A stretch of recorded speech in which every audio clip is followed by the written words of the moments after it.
can see me? Dr. Shashikant? Yes, Srinivas.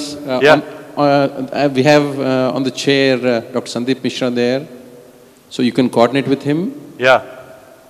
Morning, Sandeep. Good morning. Thanks for being part of our meeting again, and we welcome all the delegates there again, once again, on behalf of Continental Hospital. It was actually supposed to be done from other side, but it was some logistic issues. Again, being organizing, you have taken up the responsibility to show you live, but probably the case may not be as complicated as expected by the delegates, but I think routine run-of-the-mill case, what we get in day-to-day practice, I think we will also be interested to show. And before I go on to it, then I will introduce my team. Our surgeon, cardiac surgeon Samir, yesterday was part when we were doing Lima intervention.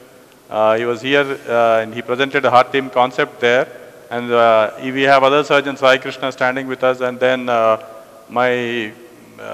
the team members, Dr. Gokul Reddy, Dr. Sanjeev. Can you point the camera? Vijay Lakshmi, and Devender, and various other staff who are helping us even on Sunday. We thank all of them, and we are extremely thankful to the management of Continental Hospital for yesterday being some problems happened, cable line being cut, all that is done. I'm thankful to Dr. Gurnath and Raghunath Reddy for getting it solved and rectified immediately. And we should be also extremely thankful to our patient. Incidentally, he is also a good friend of me. Then for accepting to be part of this, and hope we will be able to show one case. And after yesterday's very complicated Lima process, which we went into so many tortuosities, difficulties, I thought again suddenly to get such sort of complex case could be difficult. So whatever case was available, we thought instead of not having anything, we will show. We should all bear with us. And here is we'll go to the case history. Can you show slides? Slides. Yeah, here is a 54-year-old gentleman, hypertensive, borderline diabetes. This is of course seen very commonly, impaired glucose tolerance and hyperlipidemia. CT angio was done sometime back as a routine evaluation 5 years back, showed mild plaques. Then this year again, after 5 years, he wanted to have he's getting some sort of breathlessness, and we wanted to evaluate. We got a treadmill done which showed positivity. Then when the treadmill being positive, instead of subjecting him again to CT angio, then taking him, we thought we'll directly check, and we have checked his coronaries. I was expecting small branch vessel disease. As expected, branch vessel disease is there, but apart from it, he also has a disease in LAD, which was slightly, maybe because of his young nature, hyperlipidemia stuff with more, are you able to see the angiographic pictures there? Yes, yes. Yeah, so you have the angiographic pictures show that mid-LAD after the diagonal there is a tight stenosis. OM1, I think mild disease. OM2 looks little complicated plaque, and it is to be also there. Then right, can you show the right? Next. Is the right there? Yeah. Right if you see is a huge vessel. Unlike a normal thing, supplying more than about approximately 50% of the heart we feel. And fortunately for him, the RCA disease, though mild, is not tight. Can you play back, let them see? Sandeep, what do you feel about it? RCA was, we thought it's not tight. So then with that, we have discussed regarding the surgery versus PCI, the patient in view of young nature, asymptomatic thing, and LAD being mid in LAD location, and RCA, which large vessel being normal, we thought we could avoid surgery now and probably do away with the 2-vessel stenting. Do you agree with that plan? Yeah. Straightforward, simple case. Yeah. More so, it is, as you all understand, as the patient is not having too much complaints, and is otherwise active young person, we always try to avoid surgery if possible, especially in the same thing in a proximal LAD probably would be more case for surgery. Srinivas, I'm Ravi here. Yeah. You had any time to do a syntax score on this? Yeah, but generally syntax score will be in the low syntax range here, because whenever there is non-occluded vessel as a broad marker for everybody to follow, whenever you don't find any total occlusion in any of the vessel with no significant obvious disease on left main, syntax will be always in lower tertial. So it should be less than 18, so there is no question of any controversy about this thing, I feel, regarding surgery versus stenting. So with this background, we took him up for today, the procedure. And then there is we'll show today's shots. Can you show today? Yeah, are you able to see today's picture? Yes. That's the LED, which has a tight stenosis. Apicaudal, next. You see here, as we are discussing, the OM1 seems to be mild. I think we thought that we can leave it because though it is a reasonably good big size vessel, but unless we thought it could be followed up medically because that doesn't seem to be as critical as OM2.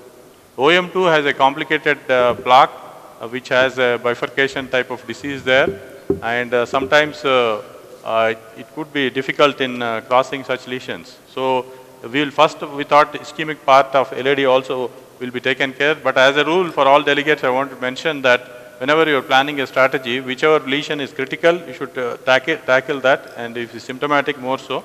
But here is asymptomatic, is tolerating it all right. We thought part of ischemia burden of LAD can be tackled, which is a straightforward lesion, and then we'll try to work on the OM lesion. Okay? So with this, Srinivas, a small suggestion from the audience. Since the right coronary artery is quite large, and there's an intermediate lesion in the mid-distal RCA junction, would you like to do an FFR for the RCA and see that that area is not ischemic because the area of supply is quite large there? Yeah, we did think about it, but we thought because of ectasia, it is slightly being. Can you run that shot for that sake? The slide, you can run the slides. Go back to the slide RCA. Yeah, it's running there. So if you recapture it again, there is a proximal ectasia proximal to the bifurcation, and again distal ectasia. So that is why actually it is looking slightly more. But if you compare probably with somewhere normal segment, we thought it is not much. But somebody wants to argue out saying that we will do FFR, that can be done. But our general feeling, what we get generally is, whenever you don't think it is too much FFR, even if some lesions which looks more, also FFR comes negative. So anyway, we can always check on this and then we will inform. But we thought now we are not geared up to show FFR immediately, but point is well taken. Somebody wants to prove it. If FFR comes positive, as you said, there is more case for surgery, agreed. But the feeling is probably because of ectasia, it is little overestimated. Thank you. Okay. And then with this now, I have taken regular, we could have taken any wire for that matter for this lesion. This is a relatively straightforward lesion. But as you understand, there's a BMW has come out with Elite, a new series type of wire which is supposed to be more torqueable. Just for sake of everybody, I'll just show it. It has a pre-shaped curve. Please focus on the wire, please. Srinivas, this is Dr. Sridhar Kasturi. Yeah. In the distal LCX, some dye staining is there. What could be the reason? If you see the main LCX distally, there is a some dye staining. Just maybe observe. guide is hanging around little. We'll try. It's okay now. No, the initial picture when it is taken, it was like, now it's clear. This is the live fluoro you are seeing. Can you show them the fluoro? It's okay now. Okay. Calcium is here. Some calcification also, and we didn't take a long picture so as to expose it, I think. Then this is a Elite wire which is shaped, which has a pre-shape, and we could have taken standard wire. We regularly work our wire in our lab is the Galio, but sometimes we also use BMW, which is like in most things, and this being a new wire, we're just using it. So generally, if you are doing 2 or more lesions, then you prefer a BMW wire because it can, retain the shape and you can do. With Galio or ATW wires, if you have to do a single lesion, I think those wires are, so that, yeah, so I think that is a slight, thing. And if you are, since you are doing a 2 vessel disease, I think it's fair to use a BMW wire. You think the BMW would be enough for the OM lesion? Yeah, I think I think it could be. Or need a better? Dr. Somraji keeps telling whenever you have to cross a wire, if you want to go to the other wire, you point it direction this side, so it will go to the other vessel. Normally it is so straight, it would have gone easily, but it was going to LCX. Anyway. What is the anticoagulation you're using, Srinivas Kumar? Epicranial. The patient was already taking clopidogrel for some time back. We had his CT angio done for prophylaxis. We started him on statin, and initially we started aspirin, but he was not tolerating. So I changed it to clopidogrel. So I increased it to twice daily and increased the statin dose to 80 milligrams of atorvastatin after this diagnostic angios. And now he's on aspirin 150 mg and clopidogrel 75 mg twice daily and atorvastatin 80 mg. That's another important point of pre-treatment because we have a lot of data now to show that not only tackling the lesion, this pre-treatment also would help. Your anticoagulation strategy? Here we gave regular heparin 7,500 units. Small test. The wire seems to be extremely torqueable. It keeps going into diagonal. I think that pre-shape curve is a little large. Yeah, this curve I think is better. Yesterday also I was discussing in the live transmission. Whenever you need to go to diagonals, this wire seems to be beneficial. And the marker is supposed to be again having some length which can be used from the tip to the proximal marker is supposed to be 39 mm or the previous Galio it used to be 29.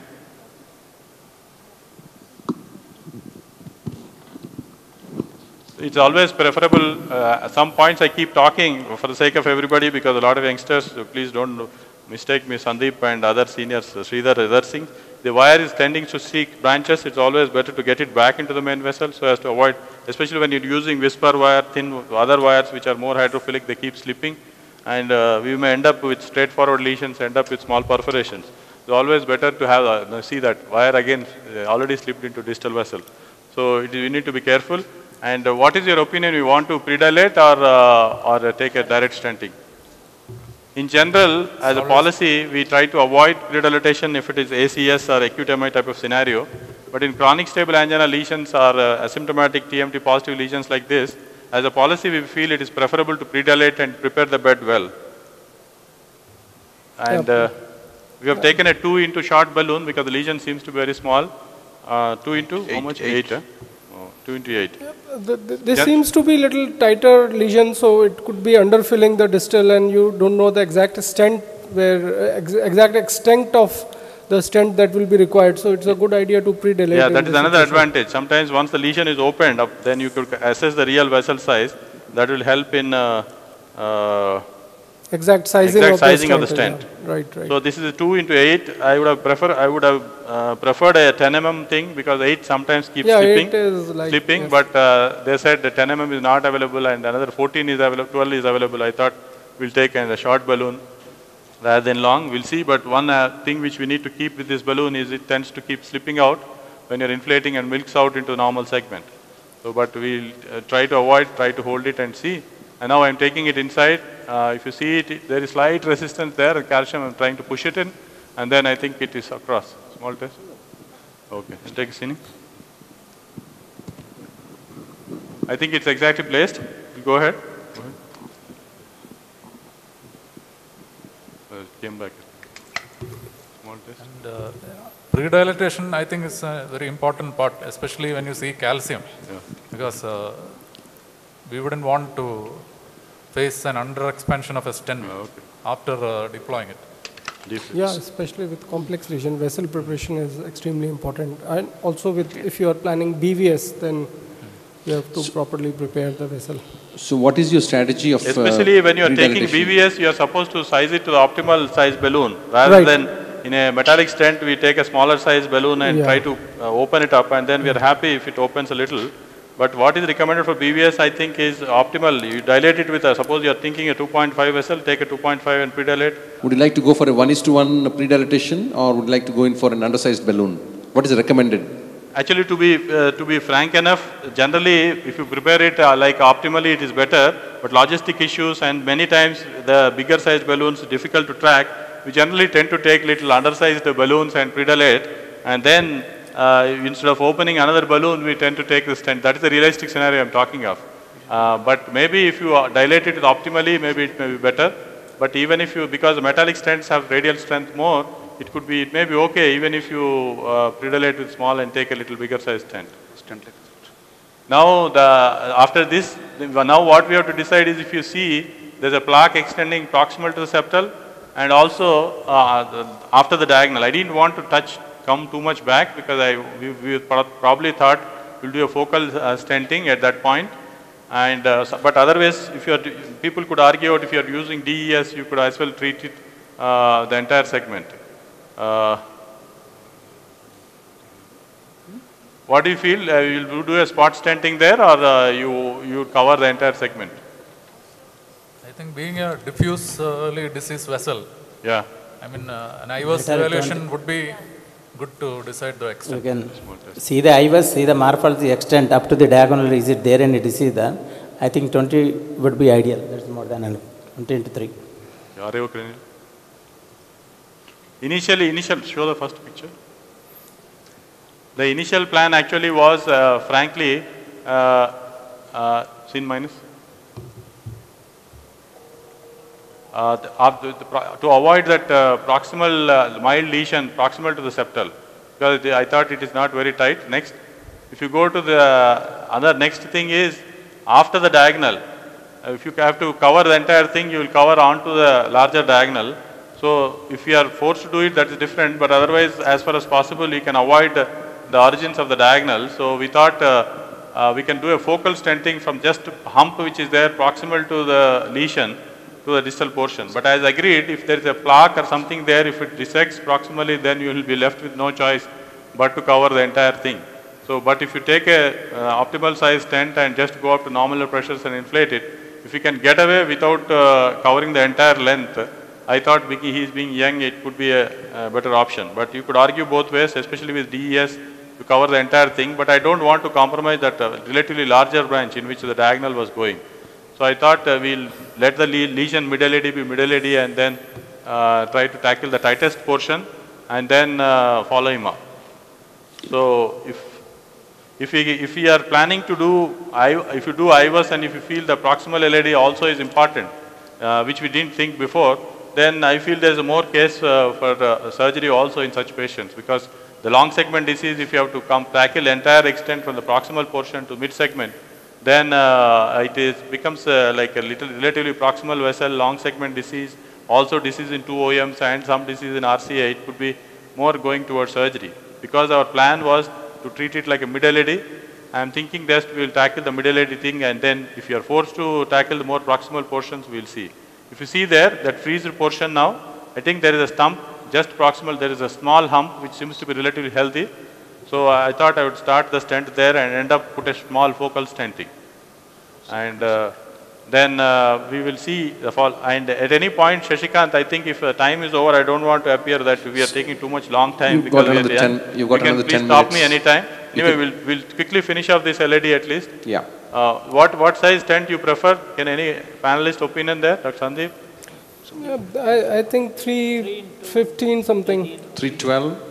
Yeah, whatever, you know. Sridhar? We have 12 more than enough, 12 to 15. But that 8 mm balloon, just after diagonal, some lesion is there. 8 mm balloon, if you see, it was just sufficient to, can you go back to the balloon inflation shot? It was just sufficient for the lesion. So I thought 12 mm stent could be okay. Seen plus with balloon. 12 should be good enough. See that? See, it should start after diagonal.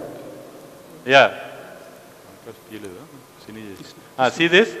Yep. The balloon, which was 8 mm, is just fitting the lesion. So maybe 2 mm below, and then, so that 8 plus 2 on either side, maybe 12 should be okay? Yep, 12 should be good. What size promo cell? 312. 2.75 do you have? 2.72. Yeah. So, though we could say that it could take 3 mm also, to be more on safer side, because we are a little worried that there could be some disease proximally, I am taking 2.75 and then treat it. So we are using 2.75 12 Promus element plus.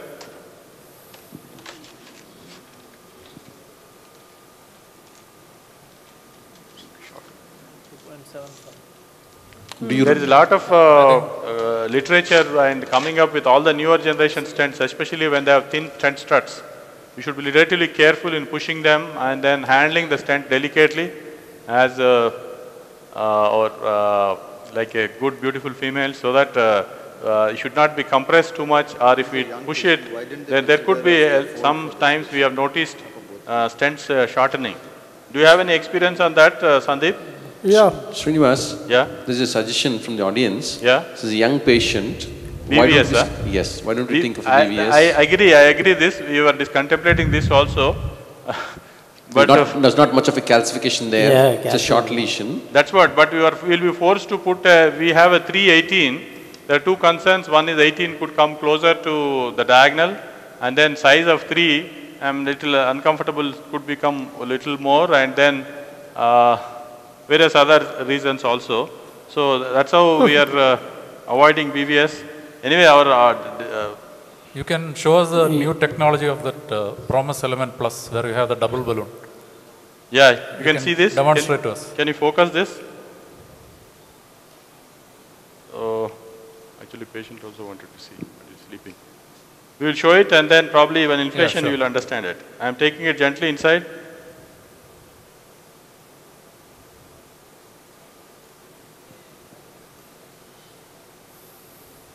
How much time left, Shashikant? 9 minutes. Huh? 5 minutes. Oh. We see 9. I am doing live only. I'm just pushing the stent, nothing. It's going easily. If affordability is there, I think BVS is the ideal choice. Because yeah, I do agree. Young patients. Young patient, no calcification, a short segment, really. Size is not there. That's the challenge, as of now. This way, sometimes the positioning of the stent under cine with contrast could avoid when the tight lesions.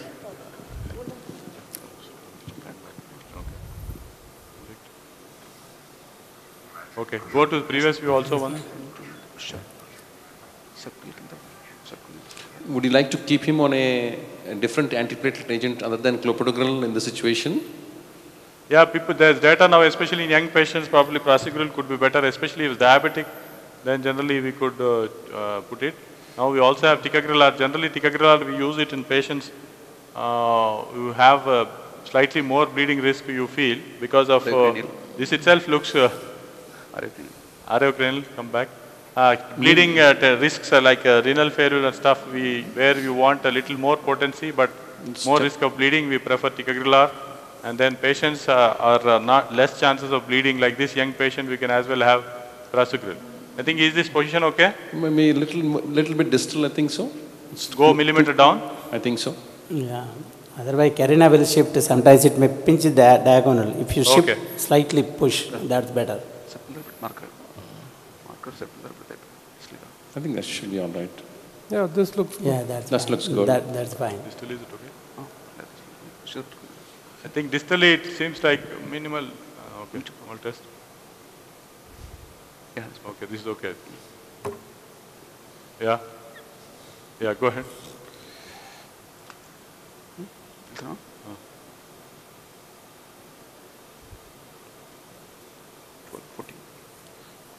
What pressure? We've gone up to 14.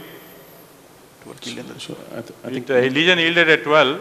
We just touched 14, and then you see the steps. Already this looks appropriately or slightly oversized compared to the vessel marker size which is there below. Patient is tolerating it all right. There's no pain.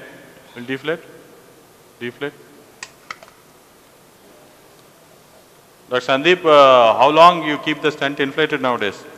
People just go up and down, you follow the same, or you keep it for 30 seconds? Yeah, actually, I can tell you what we do. I don't know what is the correct thing to do.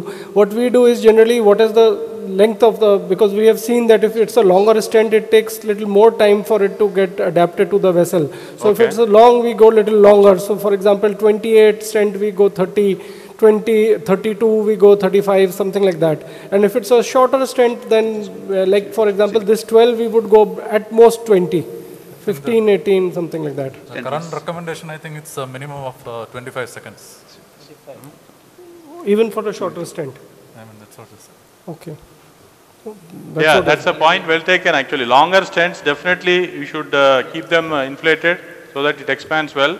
We have data coming from Mary Claude Morris and other series saying that if it is kept for at least 30 seconds, the results are better. So if patient tolerates it, it is preferable at least to give for 20 seconds. And also more point of post-dilating, because you know there could be many areas which are not fully expanded or non-opposed. So do you see this? Now what is highlighted is basically to see, do you see this stent picture which is done?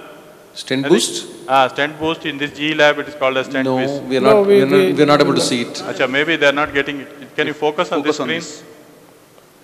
I think we have 2 minutes left, Srinivas. We would like yeah, to go just off. we'll show one picture, take one shot. Yep, Okay. yep. Are you able to see that? No. Why I am telling is it sometimes helps to see the stent very clearly. Okay, we're not seeing. Yeah, now we see. So that Yes. sees almost like a very clear CT angio type picture. Very happy with this StentWiz technology. Suppose you feel there is slightly under indentation something, you can always inflate it more. And only thing is, as of now, the problem with this I feel is you should not remove the balloon.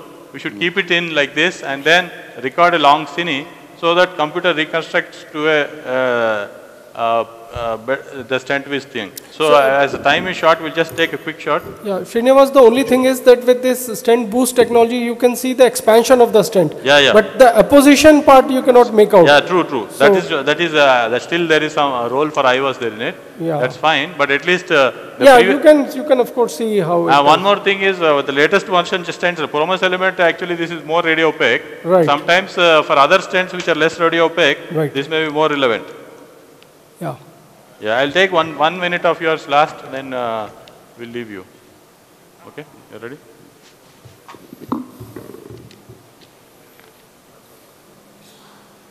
I think there is some step up and step down, like if you give some NTG, we'll observe it, take some more pictures. But there is no definite dissection, proximal or distal to the stent. That's good for us because as we understand, there is some mild disease. It's a diffusely diseased vessel, so So we have a good step up there, I think. So we suppose that was my worry. If you take a 3-sized bigger stent, if it splits the proximal portion, then it could be a challenge. So I think this is what message we can learn from this is patients who are young and asymptomatic, still we need to keep them on close watch. In India especially, we need to give them aggressive preventive treatments, and treadmill comes positive. Sometimes we need not ignore always, sometimes we could get surprises like this. And I feel personally there could be variation in the thoughts and recommendations.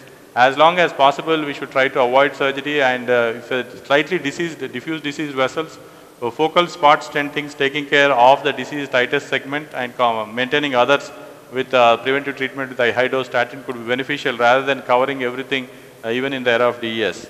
I think because time is short, we'll keep working on the LCX OM and then get back to you, and when I come there, I'll let you know.